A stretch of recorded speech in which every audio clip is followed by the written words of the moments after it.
अस्सलाम वालेकुम। आपको आज के प्रोग्राम में खुशामदीद। आईनी तरमीम के हवाले से आज एक अहम दिन था। पार्लियामान की जो खुसूसी कमेटी कमेटी थी उसने एक 26 नुकाती मुसव्वदा मंजूर कर लिया। आज खुसूसी कमेटी के इजलास में जो मुसव्वदा था जब वो पेश हुआ तो इत्तेहादी जमातों की तजावीज़ उसके अंदर शामिल नहीं की गई थी। ANP ने इस इजलास का बाइकआउट कर दिया, जबकि पाकिस्तान तहरीक इंसाफ और JUI ने इस मुसव्वदे की मुखालफत कर दी। इजलास शुरू हुआ तो पाकिस्तान तहरीक इंसाफ के रहनुमा आमिर डोगर ने कहा कि जबरदस्ती कानून साजी कराई जा रही है। कमेटी के चेयरमैन खुर्शीद शाह ने कहा कि मुसव्वदे को मंजूर कर लिया गया है, जबकि समुद्र पार पाकिस्तानियों को इलेक्शन लड़ने की तजवीज पर भी इत्तफाक किया गया है। आज जो PTI का वफ्द था उसका अपोजिशन अलायंस के दीगर नुमाइंदों के साथ मौलाना फजलुर रहमान की रिहाइश गाह पर भी उनसे उनकी मुलाकात हुई, जबकि चेयरमैन पीपल्स पार्टी बिलावल भुट्टो जरदारी ने वफ्द के हमरा मौलाना फजलुर रहमान से आईनी तरमीम के हवाले से एक और मुलाकात की। गुज़िश्ता रोज भी बिलावल भुट्टो ने ये मुलाकात की थी और उनकी अपोजिशन लीडर उमर अयूब और चेयरमैन PTI बैरिस्टर गौहर से भी मुलाकात हुई थी। मौलाना फजलुर रहमान ने गुज़िश्ता रात कहा था कि उनके अरकान पर भी दबाव डाला जा रहा है और उन्हें खरीदने की कोशिश की जा रही है। और उन्होंने कहा कि मुजव्वज़ा आईनी तरमीम के हवाले से हुकूमत का पहला मुसव्वदा मुस्तरद किया था और आज भी करते हैं। आज मुसव्वदा मंजूर होने के बाद chairman PTI barrister Gohar Ali Khan ने कहा कि आईनी तरमीम के हवाले से मौलाना फजलुर रहमान से हमारा इत्तफाक राय हो चुका है। हम दरख्वास्त देकर कल बानी PTI से मुलाकात की कोशिश करेंगे और फिर उसके बाद हतमी लाए अमल का ऐलान करेंगे। अब से कुछ देर पहले वजीर आजम शहबाज शरीफ और सदर आसिफ अली जरदारी की भी मुलाकात हुई और विफाकी काबीना का इजलास भी बुला लिया गया है। दूसरी तरफ जो सबसे अहम डेवलपमेंट हुई है वो सुप्रीम कोर्ट से आने वाली एक और वजाहत है, जिसके तहत मखसूस नशिस्तों के हवाले से एक मरतबा फिर इलेक्शन कमीशन को कहा गया है कि वो इस बात का पाबंद है कि वो सीटें उसके फैसले के मुताबिक तकसीम करे। ये जो सारी सूरत हाल है इस पर बात करने के लिए पाकिस्तान तहरीक इंसाफ के सीनियर रहनुमा जनाब वकास अकरम साहब इस वक्त मेरे साथ मौजूद हैं। प्रोग्राम के पहले हिस्से में हमें ज्वाइन कर रहे हैं। शेख साहब, बहुत शुक्रिया आपके वक्त का। शेख साहब, ये जो कमेटी बनी थी उसने तो मुसव्वदा मंजूर कर लिया है और कहा है कि मुतफ़िका तौर पर फैसला हो गया है। लगता है कि हुकूमत अब आईनी तरमीम की तरफ बढ़ ही है। चीजों काबीना का इजलास भी जो है वो बुला लिया गया है। आपको क्या लगता है, ये काम हो सकेगा, करवा लेगी हुकूमत?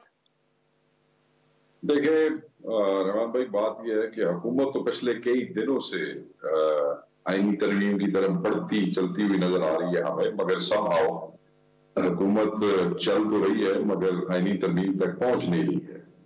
पहली दो चीजें हैं जो मैं क्लियर करना चाहता हूँ। वो जो आईनी कमेटी है उसमें जहां ये कहा गया कि मुत्तफ़िका मंजूर हुआ है, तो ये बिल्कुल गलत बयान है और इस पर इनको शर्म आनी चाहिए, इसलिए कि पाकिस्तान तहरीक इंसाफ के नुमाइंदा जो हमारे चीफ आमिर अली डोगर वहां पे मौजूद थे, उन्होंने वहीं पे कह दिया कि जी मैं बिल्कुल समझता हूँ कि हम इसको एक्सेप्ट नहीं कर सकते। हमारी अपनी को मुशावरत जारी है क्योंकि ये फाइनल जो मुसव्वदा है ये हमारे सामने अब आया है, तो हम इसके ऊपर अपनी पार्टी से मुशावरत करने के बाद कोई कह सकेंगे और उसका फैसला हमारे कायद इमरान खान साहब करेंगे। इसी दौरान जिस वक्त ये कमेटी की मीटिंग हो रही थी, हमारे चेयरमैन, जनरल सेक्रेटरी और पूरा वफ्द जो था वो मौलाना साहब के पास बैठा था जब ये खबर आई कि ये पास हो गया। उस हवाले से भी मैं कर दूं, कंसेंसस या आपने कहा ना कि इत्तफाक हो गया है, बैरिस्टर गौर ने कहा नहीं, बैरिस्टर गौर के अल्फाज नहीं थे, मैं अल्फाज रिपीट कर देता हूँ। बैरिस्टर गौर से ऑलमोस्ट कंसेंसस हो गया है। ऑलमोस्ट कंसेंसस का मतलब ये है कि ये ड्राफ्ट है, ये पिछले ड्राफ्ट से बेहतर है। यानी मैं इस पे 63A को नहीं चढ़ा उन्होंने, इसमें आर्टिकल 8 को नहीं चढ़ा उन्होंने, इसमें by resolution chief election commissioner की अपॉइंटमेंट वाला मामला निकाल दिया, मिलिट्री कोर्ट्स वाला मामला निकाल दिया। सो अपैरेंटली ये लगता है कि ये ड्राफ्ट, वो कि वैसे तो हमें किसी भी उन चीजों पर यकीन नहीं है जो हालात है इस वक्त जिस तरीके से हमें ट्रीट किया जा रहा है, बट जो ये मुसव्वदा जो मौलाना ने हमारे साथ शेयर किया है, हम मौलाना के मुसव्वदे की बात कर रहे हैं ना, हमें हुकूमत से कुछ रिसीव हुई है ना हमें पता है और ना हम उसमें कोई पार्टी है। जो मौलाना से मुसव्वदा हमें हुआ है, कल रात की मीटिंग थी उसमें कुछ चीजें डिस्कस हुई, फिर आज ये जो मुसव्वदा हमारे सामने आया ये पिछलों से बेहतर है। बहुत सी ऐसी चीजें हैं जो आपको पता लगेगा कि हम कहते रहे ऐसे होनी चाहिए, वो इसमें है, उसकी ये वजह नहीं है इसका ऐसा है, उसकी ये वजह है कि जो हमारी मुशावरत मौलाना से होती रही है उसमें जो चीज हम इनकॉर्पोरेट करते रहे हैं वो चीजें सामने आई हैं, मगर हमें ये मुसव्वदा एक्सेप्टेबल नहीं है। क्यों एक्सेप्टेबल नहीं है? क्योंकि जब हम कहते हैं कि तकरीबन इत्तेफाक हो गया है तो उसका ये मतलब है कि इसमें चंद चीजें हैं जिस पे इत्तेफाक नहीं हुआ है, इसलिए कंसेंसस नहीं है। और उसमें सबसे बड़ी चीज जो है वो ये है कि चीफ जस्टिस की अपॉइंटमेंट है थ्रू कमीशन। 3 सीनियर जजेस में से थ्रू कमीशन वो चीफ जस्टिस को चुनना चाहते हैं। और उसमें भी जो कमीशन होता है आपको पता है उसमें हुकूमत की तादाद ज्यादा होगी मेंबरान की, देन हुकूमत विल हैव इट्स कि हम अपनी मर्जी का जो है वो चीफ जस्टिस उठा लें। लेकिन शेख साहब तो ये जो मुसव्वदे अभी जिन पर जो आ रहे हैं सामने, और ये जिस मुसव्वदे के हवाले से बात अभी की जा रही है, तो अभी काबीना का हंगामी इजलास हो रहा है, पता चल जाएगा कि फाइनल जो है वो क्या है मुसव्वदा जो है। लेकिन ऐसा लगता है कि पाकिस्तान तहरीक इंसाफ, मौलाना फजल रहमान, उनके जो एतराजात थे, तहफ़्फ़ुज़ात थे, उनमें से बहुत सारी चीजें जो है वो अब इससे निकल गई हैं। तो ये आपको पॉजिटिव डेवलपमेंट लगती है या नहीं, या ये जो आप अचीव करना चाहते हैं? मैं इस पे यही कहूंगा, देखें इसमें हर चीज काबिल एतराज थी, और हर चीज जो थी वो जो 26 अमेंडमेंट थी, हर चीज जो काबिल एतराज थी, और हर चीज का एक अपना इफेक्ट है। हम किसी भी हवाले से जजेस की जो अपनी मर्जी के जजेस ला के, और अपनी मतलब जो balance in the supreme court और जो carrier of the supreme court जज है, और जज की ताकत के ऊपर और इख्तियारात के ऊपर जो हमला है, हम वो किसी तौर पे बर्दाश्त नहीं करेंगे। न बर्दाश्त करेंगे, न हम मानते हैं, न हम उससे मुत्तफिक है। खान साहब के सामने अगर कल ये मुलाकात करवा देते हैं तो हम सामने रखेंगे, क्योंकि मुलाकात इन्होंने गैर कानूनी तौर पे बंद की हुई है, उस हवाले से हम अदालत में भी गए हुए हैं। खान साहब के सामने रख देंगे, अगर खान साहब एग्री कर गए या खान साहब ने अप्रूवल दे दी, देखिए हमारी रेड लाइंस है, कुछ चीजें हैं जिन पर हम खुद डेलिब्रेट कर सकते हैं, बट इससे आगे जब कायद की रहनुमाई की जरूरत है, वो खान अप्रूव करेगा तो होगा। सो इस वक्त वन स्टेटमेंट इज दिस कि ये जो ड्राफ्ट है ये पिछले से बेहतर है, मगर हम इसके ऊपर मुकम्मल इत्तेफाक नहीं करते हैं, और इसकी अप्रूवल खान साहब की रहनुमाई के बगैर नहीं हो सकती है। अच्छा, लेकिन शेख साहब इसमें एक जो अभी तक लग रहा है हुकूमत की इंटेंशन और इस मुसव्वदे को देकर, वो ये कि एक तो अदलिया के जो इख्तियारात हैं खासतौर पर 199 के तहत माफ कीजिएगा, और उनको लेकर बात हो, या फिर जो है वो दीगर इश्यूज हों कि अदालतें कहाँ इंटरफेयर कर सकती हैं। लगता है कि वो सारी चीजें थोड़ा सा उसमें कमी की गई है और एक चेक एंड बैलेंस बनाने की कोशिश की गई है। आपको लगता है कि ये इस वक्त जो है वो इस सब की जरूरत है, क्योंकि जजेस के हवाले से और उनकी जो रिमूवल है या अपॉइंटमेंट है उस हवाले से भी जो है वो जो बातें हैं, तो ऐसा लगता है कि पार्लियामान का इख्तियार बढ़ाया जा रहा है और जुडिशरी का कहीं ना कहीं कम किया जा रहा है। हम जाती तौर पर वही मैंने आपको कहा, जजेस की पावर इख्तियार की बात मैंने भी की कि हम बिल्कुल बैलेंस जो है और उनका कैरियर और उनके इख्तियारात, हम इस पे कोई हमला एक्सेप्ट नहीं करते।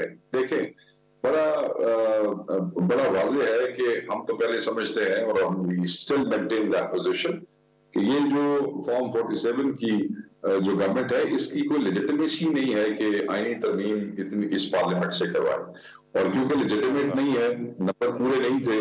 आपने कल मौलाना की भी बात सुनी है कि लोगों को खरीदने की कोशिश की जा रही है, लोगों को हैरेस करने की कोशिश की जा रही है। आप मेंगल साहब के सेनेटर्स के बयान आपने सुन लिए, मौलाना साहब का बयान सुन लिया, हमारा एक मिकदार खान बलूच सरगोदा से जो एमएनए है वो उठा लिया गया, एक एमएनए की बेगम को बेगैरती के इंतहा देखें उसको अगवा किया गया।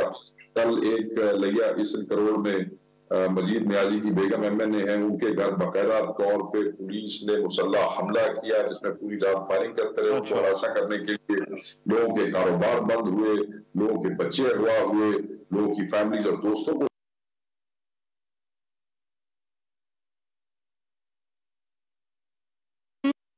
इनके पास नंबर पूरा हो गया है। क्योंकि शेख साहब देखिए असल तो चीज है, काबीना अगर तब मंजूरी देती है, हमें तो ये इंप्रेशन ये जा रहा है कि जैसे इनके पास अब नंबर पूरा हो गया है और इसीलिए काबीना भी जो है वो मंजूरी दे रही है, सेनेट का इजलास भी इसलिए बुला लिया गया है। तो do you think they have the numbers? देखें बाकी एज वी स्पीक जो लोग हमारे साथ एंगेज हैं, हम ये समझते हैं कि हमारा नंबर पूरा है, उनका नहीं है। मगर मौलाना ने कुछ खदशात का जिक्र किया, अपने सेनेटर्स के हवाले से जो बात हुई उन्होंने खदशात का प्रेस कॉन्फ्रेंस में जिक्र किया, मेगल साहब बात कर चुके हैं। बाकी किसी के अंदर क्या है ये तो अल्लाह की जात बेहतर जानती है। मैं सिर्फ उनको ये बताना चाहता हूँ कि अगर कोई इस वक्त अपनी भी पार्टी को छोड़ के जाएगा, अपेरेंटली हमारा नंबर इस वक्त पूरा है, बट अगर कोई जाएगा और तो उसकी और उसकी आने वाली नस्लों के लिए लानतों के अलावा और कुछ नहीं है। ये बदला हुआ पाकिस्तान। अच्छा, नई जनरेशन। और अभिषेक साहब, ये जो आज एक और इम्पोर्टेंट डेवलपमेंट हुई है, इलेक्शन कमीशन को जो एक और सुप्रीम कोर्ट की तरफ से डायरेक्टिव गया है कि वो बाउंड है इम्प्लीमेंट करने के लिए डिसीजन, तो आपको लगता है इसके बाद इलेक्शन कमीशन के पास कोई गुंजाइश है? इलेक्शन कमीशन वाले ना, वो मैं आपको पहले कहता होता हूँ कि जब आप ताकतवर हल्कों के साथ खड़े होते हैं ना, तो जितनी देर तक वो आपके साथ खड़े रहते हैं आप अपने आप को बहुत ताकतवर समझने लग जाते हैं। पर जिसलिए वो थोड़े नाल नहीं रहते और तुसी सीटां ਨੂੰ चले जाते हो, उसलिए थोड़ी हालत वेखण वाली होती। मैं आपको सिर्फ ये कहूंगा कि इलेक्शन कमीशन को कोई मिसएडवेंचर करने की जरूरत नहीं थी। कोई डायरेक्टिव नहीं दिया है सुप्रीम कोर्ट ने। इलेक्शन हमने दरखास्त दायर की सुप्रीम कोर्ट में और इलेक्शन कमीशन खुद क्लैरिफिकेशन के लिए गया। इलेक्शन कमीशन को समझ नहीं सी आ रही। इलेक्शन कमीशन इतने पढ़े लिखे लोग, जज साहब का जज भी बैठे हुए हैं जो मेंबर है कमीशन के, साहब का सेक्रेटरीज बैठे हुए हैं, मगर उनको कोर्ट का फैसला नहीं समझ आ रहा था कि इसकी तशरीह करनी है, पढ़ना कैसे है। तो obviously at the end of the day आइन की कानून की सब की तशरीह सुप्रीम कोर्ट नहीं करनी है, तो उन्होंने इलेक्शन कमीशन ने खुद फाइल किया कि जी आप हमें इसकी क्लैरिफिकेशन करके दें। अगले ने दोनों क्लैरिफिकेशन करके दे छड़िए। क्लैरिफिकेशन उसी ने करनी थी ना जिन 8 जजों ने फैसला किया था। ऐसे तो नहीं हो सकता फैसला 8 ने किया था, क्लैरिफिकेशन को दूसरा 9वां 10वां कर देता। तो 8 ने आज क्लैरिफिकेशन करके दे दी है और मैं ये समझता हूं कि उस क्लैरिफिकेशन के अंदर वो बिल्कुल ठीक एक्सप्लेन उन्होंने कर दिया है कि रेट्रोस्पेक्टिव इफेक्ट में इलेक्शन कमीशन एक्ट की तरमीम जो है उसकी वजह से कोई भी सुप्रीम कोर्ट का फैसला जो है वो इनवैलिड नहीं होगा। सो वो सीटें भी इनको देनी पड़ेगी, पाकिस्तान तहरीक इंसाफ को फैसला भी मानना पड़ेगा और रेट्रोस्पेक्टिव के हिसाब से मैं ये समझता हूँ कि शायद 63A वाला जो फैसला है वो भी देखना पड़ेगा इस पे। मगर अब अगर इलेक्शन कमीशन ऑफ पाकिस्तान कोई मिस एडवेंचर करता है या करने की कोशिश करता है, जैसे कि चंद हुकूमती अलाइंड सहाफी टीवी पे बार बार कह रहे हैं, मैंने देखे हैं 1 2 3 दोस्तों का मैं कह सकता हूँ जो बार बार कह रहे हैं कि इलेक्शन कमीशन पाबंद नहीं है। मैं सिर्फ इलेक्शन कमीशन पाबंद नहीं है, पूरी आईनी इदारा है। वो भाई आइन की तशरीह किसने करनी है? सुप्रीम कोर्ट ने करनी है। इलेक्शन कमीशन आईनी इदारा, उसने क्लैरिफिकेशन मांगी है, तशरीह मांगी है, सुप्रीम कोर्ट ने तशरीह कर दी है। और 2-4 हॉकिश लोगों के कहने पे अगर ये मिस एडवेंचर की कोशिश करेंगे तो कंटेम्प्ट ऑफ कोर्ट अलग और आर्टिकल 6 की कार्रवाई भी इन पे इन्वोक हो सकती है किसी वक्त, आज नहीं तो कल, क्योंकि ये आइन को मतलब वो खराब कर रहे हैं सारा। भी आपने एहतजाज की कॉल दी हुई थी पिछले, ये जो जब से आपकी खान साहब से मुलाकातें नहीं हो रही, अब बहुत खबरें हम सुन रहे हैं कि पार्टी के अंदर इख्तलाफ है, पार्टी में लोग एग्री नहीं कर रहे। ये आपको लगता है कि खान साहब से अगर आपको मिलने की इजाजत ना दी जाए या पार्टी के लोगों को मिलने ना दिया जाए तो पार्टी का चलना जरा मुश्किल हो जाता है और ये इख्तलाफात और इस तरह की चीजें, एहतजाज करना है नहीं करना है, ये पार्टी के लिए बड़े सवाल बन जाते हैं, डायरेक्शन जो है वो पार्टी के लिए मुश्किल हो जाती है उसको चल देखना। खान साहब जब बाहर मौजूद थे तब भी पार्टी के अंदर जो है वो नोकझोंक लोगों की हो जाती थी। जमहूरी पार्टियां हैं, वो कोई मिलिट्री फोर्स तो कोई नहीं है कि कमांडर का हुक्म आ गया तो सारे एक लाइन में खड़े हो गए। मगर हमारी पार्टी फिर भी बाकी पार्टियों से ज्यादा डिसिप्लिन है क्योंकि पॉलिटिकल पार्टी है। इसमें एक दूसरे से इख्तलाफ हो सकता है, कुछ लोग उसके हक में हो सकते हैं, कुछ खिलाफ हो सकते हैं, but ultimately majority prevails. This is what a democracy is. जब मेजॉरिटी प्रिवेल करती है तो फिर उसके फैसले होते हैं, फिर उससे हम सारे इंप्लीमेंट करते हैं। लेकिन सर एक होता है इख्तलाफ राय होना, बॉटम लाइन जो है ना सर वो बड़ी नैरो होती है कि इख्तलाफ राय क्या है और ग्रुप बंदी और जो है वो लड़ाई झगड़ा। ग्रुप बंदी देखें, पहली बात तो यह है खान के अलावा इस पार्टी में कौन लीडर है ही कोई, ठीक है। ग्रुप बंदी का मुंह ही नहीं है किसी तरह, किसी ने ग्रुप बंदी किस लिए कर दी? ग्रुप बंदी तो मैं तब समझूंगा जब कोई कहेगा कि मैंने खान को छोड़ के कोई नया धड़ा बना लिया, उसको उसने डिक्लेयर कर दिया। Everybody is with Khan, everybody is in PTI for Khan, ठीक है। सो ग्रुप बंदी का तासुब जो पिछले चंद दिनों से नज़म प्रोपेगेंडे के तहत इन्होंने कोशिश की है वो नाकाम हो गया है। वो एक स्टूपिड हरकत थी, हो नहीं सकता ना जिस किस्म की हमारा खान की फैन बेस फॉलोइंग या जो फॉलोइंग है, जो वोटर है, जो कारकुन है, जो वर्कर है, जो वेलविशर है, उसी समय तो एक मतलब एक कुछ लोग समझ रहे हैं कहानियां सुना के ग्रुप बंदी किया, ऐसे नहीं हो सकता। खान से ना मिलना कोई ऑप्शन नहीं है जी, ये कानूनी हक है हमारा, वो हमसे ये ले नहीं सकते हैं। अगर ये ऐसे मामला करेंगे, कुछ और लंबा करेंगे, तो फिर मतलब है कि एहतजाज का रुख किसी और तरफ हो जाएगा। ये फिर ऐसे अपने गली को और तमाशा डालेंगे। ये पर्चों गिरफ्तारियों से नहीं हमारे लोगों को डरा सकते हैं। हाँ ठीक, बहुत शुक्रिया शेख वकास अकरम साहब हमारे साथ पहुंचे, पाकिस्तान तहरीक इंसाफ के मौक़िफ़ के हवाले से जो है वो बात कर रहे थे। प्रोग्राम में भी एक ब्रेक शामिल करते वापस आ रहे इस ब्रेक के बाद।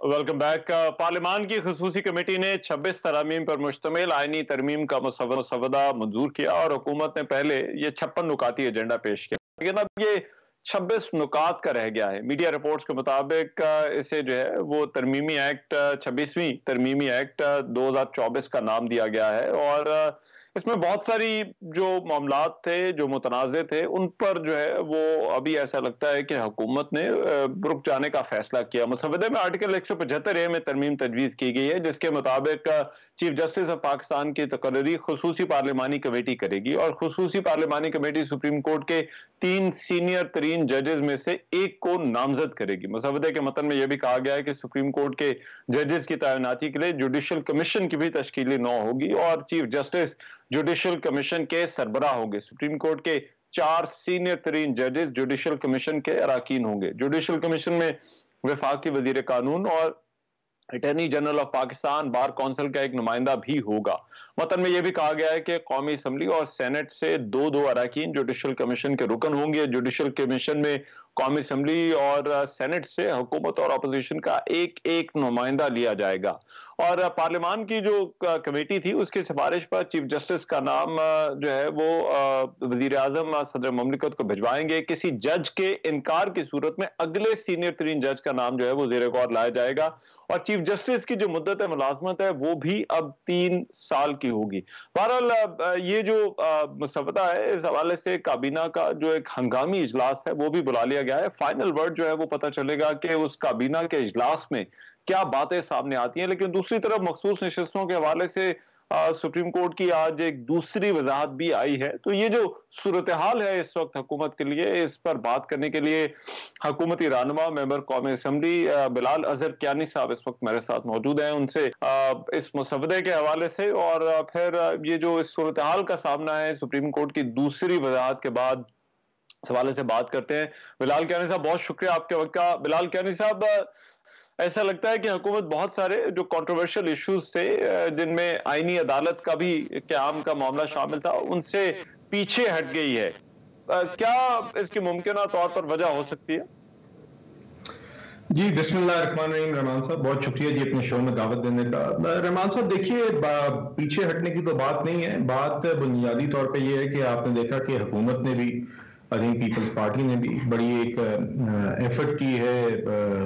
हमारी भी जमात ने, PMLN ने, एक हुकूमती जमात होते हुए, और पीपल्स पार्टी ने भी काफ़ी एफर्ट की है पिछले चंद हफ्तों में कि एक जितनी कंसल्टेशन हो सके, ना सिर्फ दीगर सियासी जमातों से, बल्कि लॉ मिनिस्टर ने तो दीगर बार काउंसिल से भी इनपुट हासिल की और बल्कि पाकिस्तान बार काउंसिल की तो इनपुट स्पेशल पार्लियामेंट्री कमेटी से शेयर भी की गई। तो उसके नतीजे में एक ऐसे चीज़ पे पहुंचा जाए जिसमें सबकी राय शामिल हो और कॉन्स्टिट्यूशनल अमेंडमेंट का जो बुनियादी मकसद है कि जुडिशल रिफॉर्म्स, जुडिशल निज़ाम में बेहतरी आ सके, उसके बारे में बात की। और जहां तक आईनी अदालत की बात है तो बुनियादी मकसद तो ये है कि देखिए, सुप्रीम कोर्ट में जो कॉन्स्टिट्यूशनल मैटर्स की वजह से सिविल और क्रिमिनल केसेस, आम आवाम के केसेस जो वो ज़हर इल्तवा हो जाते हैं, उसको किस तरीके से हम बेहतर करें। और कॉन्स्टिट्यूशनल कोर्ट्स का प्रपोजल भी इसी तनाजुर में था। हम अक्सर देखते आए हैं पिछले सालों में कि कोई भी जिससे सियासी मामला कहते हैं, कॉन्स्टिट्यूशनल मैटर्स, वो अक्सर सुप्रीम कोर्ट जाते हैं। पहले एक 3 या 5 मेंबर का बेंच बनता है, फिर उसकी अहमियत को मद्देनजर रखते हुए कहा जाता है कि लार्जर बेंच या फुल कोर्ट बेंच बनाया जाए, और उसके बाद फिर वो हफ्ता पूरे का पूरा कोर्ट, सारे जजेस उस केस में एंगेज रहते हैं, जिसकी वजह से बाकी केसेस डिले का शिकार होते हैं। तो ये एक बुनियादी मुद्दा था। तो बहरहाल अब उसके नतीजे में आज हम आपने देखा है कि 2 दिन पहले जो लाहौर में एक मुलाकात हुई उसमें एक इत्तफाक राय जुडिशल इस्लाहात की हद तक पीपल्स पार्टी, PMLN और JUIF के दरमियान उसका इजहार भी हुआ था। बाकी आपने देखा कल शाम भी मुशावरतें देर रात चलती रही हैं, तो ये उसी का ये मुशावरत का जो प्रोसेस चला है बिलाल कानी साहब, उसमें पीपल्स पार्टी भी उसको लीड कर रही थी, लेकिन एक तो मौलाना फजल रहमान नहीं माने, दूसरा ANP भी जो है वो आपसे नाराज हो गई। अभी इस वक्त बहुत सारे सवालात हैं कि ये जो हुकूमत अब काबीना का इजलास भी बुला लिया है, तो ये नंबर कहां से पूरा हो गया, या हुकूमत करेगी, क्या अभी भी कोशिशों में है, या फिर हुकूमत ने कहीं ना कहीं जो है वो इस सारे मामले का बंदोबस्त कर लिया है? नहीं रहमान साहब, 2 बातें जी। एक तो ये आपके जो पहला सवाल है उसके जवाब में ये कि मौलाना साहब के साथ एक जुडिशल इस्लाहात की हद तक तो इत्तफाक राय का इजहार परसों रात जाती उम्रा के बाद प्रेस कॉन्फ्रेंस में किया। आपको पता उस बैठक के बाद जिसमें नवाज शरीफ साहब, शहबाज शरीफ साहब, आसिफ अली जरदारी साहब, बिलावल भुट्टो साहब, मरियम नवाज साहब, मौलाना फजल रहमान साहब सब मौजूद थे, और उसके बाद एक तीनों जमातों की प्रेस कॉन्फ्रेंस हुई जिसमें ये बताया गया कि जुडिशल इस्लाहात की हद तक या अदलिया से जो मुतल्लिका इस्लाहात हैं है उसके ऊपर इत्तफाक राय हो गया है।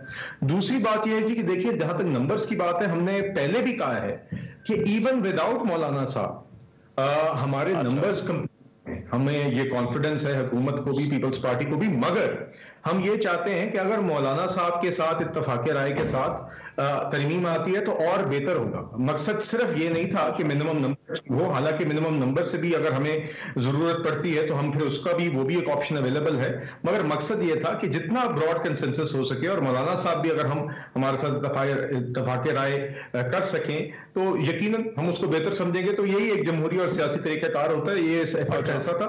इसमें देखिए अब जो मखसूस नशिस्तों वाला एक दूसरा डायरेक्टिव आ गया है, ऐसा लगता है कि क्योंकि कुछ लोगों का ख्याल था कि हुकूमत शायद उन मखसूस नशिस्तों से या उनकी जो डिस्ट्रीब्यूशन है, जो इलेक्शन तरमीमी एक्ट है उसके मुताबिक जो करेगी उससे नंबर पूरा हो जाए। अब वो भी सुप्रीम कोर्ट ने एक और अपना ही जो पहले फैसला दिया उसको रीइंफोर्स कर दिया है। उसको अगर हम साइड पे भी रख दें तो फिर भी हुकूमत कॉन्फिडेंट है कि द नंबर इज देयर। हम रिजर्व सीट्स के बगैर भी कॉन्फिडेंट हैं कि हमारे पास नंबर्स मुकम्मल है, मगर रिजर्व सीट्स की आज जो डेवलपमेंट हुई है सुप्रीम कोर्ट की, उसके ऊपर मैं इतना जरूर कहना चाहूंगा कि ये मेरे लिए तो बड़ी गैर मामूली चीज थी। देखिए इलेक्शन कमीशन एक आईनी इदारा है, उनको स्पीकर साहब ने एक खत लिखा, तरफ आपके पास सुप्रीम कोर्ट की एक सिटिंग जजमेंट जरूर है जिसे हम यकीनन इख्तिलाफ राय रखते हैं, और आइन के मुताबिक हुकूमत ने भी और इलेक्शन कमीशन ने भी उस फैसले के खिलाफ रिव्यू पिटीशंस भी दायर किए हैं। मगर उसके अलावा स्पीकर साहब ने अपने खत के अंदर एक इलेक्शंस एक्ट में अमेंडमेंट का जिक्र किया और कहा कि इसके नतीजे में उनकी ये राय है कि ये उसका एक सुपरसीडिंग इफेक्ट है। इससे पहले कि इलेक्शन कमीशन पर कोई फैसला दे एज ए कॉन्स्टिट्यूशनल बॉडी या वो कोई उसके ऊपर राय का इजहार करे, सुप्रीम कोर्ट की तरफ से मेरे ख्याल से इस तरह की एक्सप्लेनेशन आना मेरे लिए कम से कम गैर मामूली था।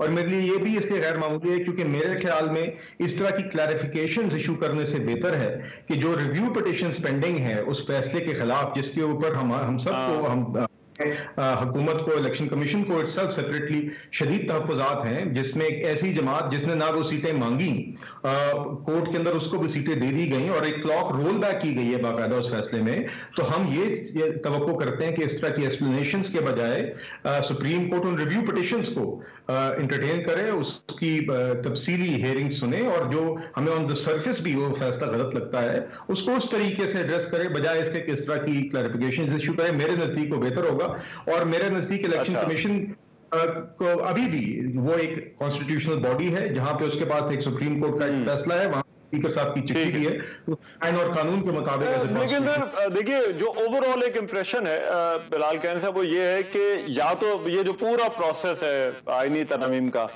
या ये किसी का रास्ता रोकने के लिए किया जा रहा है या ये किसी का रास्ता बनाने के लिए किया जा रहा है। सो क्या वाकई ये जो तरमीम है 1% स्पेसिफिक या 2% स्पेसिफिक तरमीम है?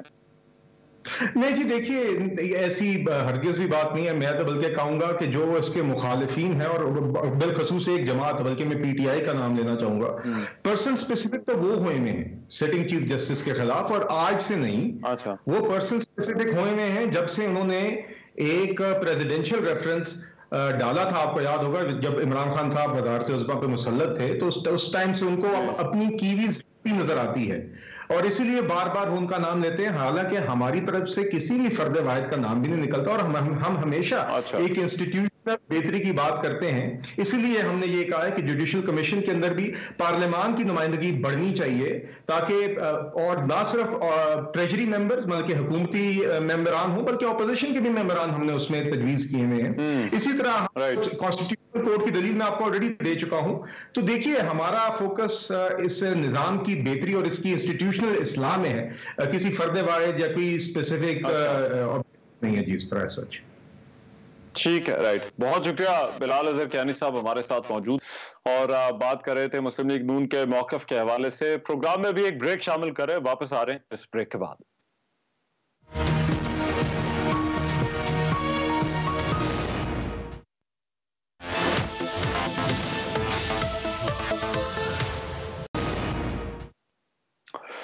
Welcome back. सुप्रीम कोर्ट ने मखसूस नशिस्तों से मुतालिक फैसले की दूसरी वजाहत जारी कर दी है, जिसपे कहा गया है कि इलेक्शन कमीशन सुप्रीम कोर्ट के फैसले पर अमल दरामद का पाबंद है और ये वजाहत इलेक्शन कमीशन के मांगने पर जारी की गई है।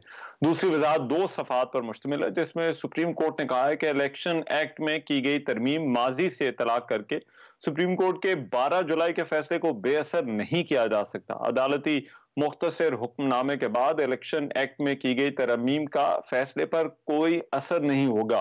अक्सरियती जजेस ने वजाहत में कहा है कि इलेक्शन कमीशन ने एक मुतफरिक दरखास्त में सदा की कि मुख्तसर हुक्मनामा इलेक्शन एक्ट के सेक्शन 166 और 104 के तहत है। इलेक्शन एक्ट में सेक्शन 104A को शामिल किया गया। पीटीआई ने भी एक मुतफरिक दरखास्त दायर की, जिसमें कहा गया कि यह मामला तशरीह तलब है, सुप्रीम कोर्ट के मुख्तसर हुक्मनामे को मुतासिर नहीं किया जा सकता। दूसरी वजाहत में जजेस ने अब कहा है कि हमने अपने तफसीली फैसले में तमाम सवालात के जवाब दे दिए हैं। आर्टिकल 189 के तहत हमारे फैसले पर इतलाक, उस पर जो अमल दरामद है वो लाजिम है। अब इस पर इलेक्शन कमीशन किस तरह से आगे बढ़ेगा, इलेक्शन कमीशन के इजलास भी जारी हैं, देखा जा रहा है। लेकिन इस पर जो कानूनी नुकात हैं उस पर बात करने के लिए पिलडैट के सरबरा जनाब अहमद बिलाल महबूब साहब इस वक्त मेरे साथ मौजूद है। उनसे इस मामले की रहनुमाई लेते हैं। अहमद बिलाल साहब, बहुत शुक्रिया आपके वक्त का। अब ये बताइएगा, अभी भी इलेक्शन कमीशन को गुंजाइश नजर आती है? ये दूसरी दफा है कि सुप्रीम कोर्ट ने री इन्फोर्स किया है अपने उसी डिसीजन को अक्सरियती जो फुल कोर्ट ने दिया था। बहुत शुक्रिया। देखिए, अगर तो हम इंसाफ और कानून के नॉर्मल दायरे में रहते हुए काम कर रहे हों तो मेरे ख्याल में सुप्रीम कोर्ट के याद कराने की जरूरत नहीं है कि वो फैसले के पाबंद है इलेक्शन कमीशन। सुप्रीम कोर्ट तो आखिरी अदालत है, उसका फैसला उसका सारे को उसका पाबंद है, कोई इलेक्शन कमीशन हो या दूसरे लोग भी हों। लेकिन हमारे यहाँ चूंकि मामला थोड़ा सा कानून और इंसाफ के दायरे से बाहर एक सियासी और पावर गेम का है, तो अब उस सियासी और पावर गेम में एक मिसाल पहले बन चुकी है कि सुप्रीम कोर्ट ने इंस्ट्रक्शंस दी थी कि इस तारीख तक इलेक्शन करवा लिया जाए, लेकिन फिर इलेक्शन कमीशन ने मुख्तलिफ तरीकों से उसको डफर करता रहा और बिलाखिर वो उस तारीख को नहीं हुए और उसी तारीख को हुए जिस तारीख को इलेक्शन कमीशन और पार्लियामेंट और दूसरे ताकतवर लोगों ने चाहा। तो अब इस वक्त मामला तो उसी तरफ जाता हुआ नजर आ रहा है, क्योंकि देखिए इस वक्त पार्लियामेंट में 2/3 मेजॉरिटी की शदीद जरूरत है और ये जरूरत इलेक्शन कमीशन पूरी कर सकता है बड़ी आसानी से, अगर वो ये फैसला कर दे कि पेशावर हाई कोर्ट का जो फैसला था जिसे सुप्रीम कोर्ट के 3 रुकनी बेंच ने सस्पेंड किया और बाद में फिर इस रुकनी बेंच ने उसके ऊपर फैसला कर दिया, तो अगर वो अडॉप्ट कर ले कि साहब हम तो पार्लियामेंट के फैसले पे और स्पीकर के हुक्म पे अमल दरामद के पाबंद है, तो उसके मुताबिक हम पेशावर हाई कोर्ट के फैसले को ही सही समझ के ये नशिस्तें तकसीम कर देते हैं PMLN PPP और JUI के दरमियान, तो वो 2/3 मेजॉरिटी का मसला हल हो जाता है। तो ये भी एक इसमें हो सकती है।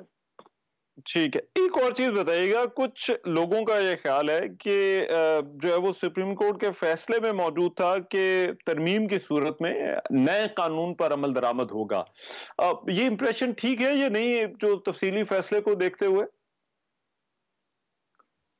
देखिए, अब उन्होंने जो वजाहत कर दी है उसके बाद तो अगर उस पर कोई अभाव था वो भी खत्म हो जाना चाहिए कि साथ ये कानून पे अमल दरामद तो होना चाहिए, लेकिन वो फिर उन्होंने आज जो वजाहत जो जारी की है उसमें कहा है कि मौसर व माजी नहीं हो सकता, यानी विद रिट्रोस्पेक्टिव इफेक्ट नहीं होगा। ये अब आइंदा के लिए तो आप उस पर अमल करें, लेकिन माजी में क्योंकि उससे पहले यह फैसला आ चुका है तो फैसले पे अमल करना लाजमी है। उन्होंने तो ये वजाहत पेश की है। लेकिन ये जो हुकूमत की पोजीशन थी कि सुप्रीम कोर्ट उस कानून के हवाले से फैसला करे कि वो फैसला ठहरता है, वो कानून, माफ कीजिएगा, वो कानून ठहरता है या नहीं, उसके बाद पता चलेगा कि इस फैसले पर अमल दरामद होना है या नहीं। सो उससे पहले ये दूसरा नोट, ये जो दो नोट्स हैं, क्या इनकी जो है वो कानूनी हैसियत जो है वो वही रहती है, या फिर ये है कि अभी भी आपके ख्याल में इलेक्शन कमीशन जो है वो उस कानून पर सुप्रीम कोर्ट का फैसला आने तक जो है वो इंतजार करेगा इन नशिस्तों का, तकसीम का? देखिए, सुप्रीम कोर्ट का जो फैसला है वो तो 12 जुलाई को आ चुका, और उसके बाद से अब देखिए अब अक्टूबर में है, तो इलेक्शन कमीशन ने 2 वजाहतें मांगी थी, अब दूसरी का भी जवाब आ गया। अब उस पर तो अमल दरामद के अलावा कुछ चारा नहीं है, लेकिन कुछ बातें हैं जो वो कह सकते हैं। देखिए, वो भी चूंकि कानूनी इंस्टीट्यूशन है और उसको भी वो पाबंद है कि कानून और आइन के मुताबिक अमल करें, तो वो ये कहते हैं कि कानून और आइन में तो ये लिखा हुआ है और आपकी डॉक्ट्रिन ऑफ कंप्लीट जस्टिस के मुताबिक आपने फैसला दे दिया है, तो हम अगर कोई हमसे पूछे तो हम कैसे कहें कि हमने आइन और कानून के मुताबिक फैसला किया है। लेकिन अब इलेक्शन कमीशन ये बेशक सोचता रहे, लेकिन कानून और आइन का जो आखिरी इंटरप्रिटेशन है वो तो फिर सुप्रीम कोर्ट के यहाँ ही होती है। अब हर आदमी अगर इंटरप्रिटेशन कर ले तो फिर तो कभी फैसला ही ना हो। ठीक है, राइट, बहुत शुक्रिया। अहमद बिलाल महबूब सारे साथ मौजूद थे, पिलडेट के सरबराह बात कर रहे थे। एक ब्रेक शामिल करते हैं, वापस आ रहे हैं मुख्तसर सी ब्रेक के बाद।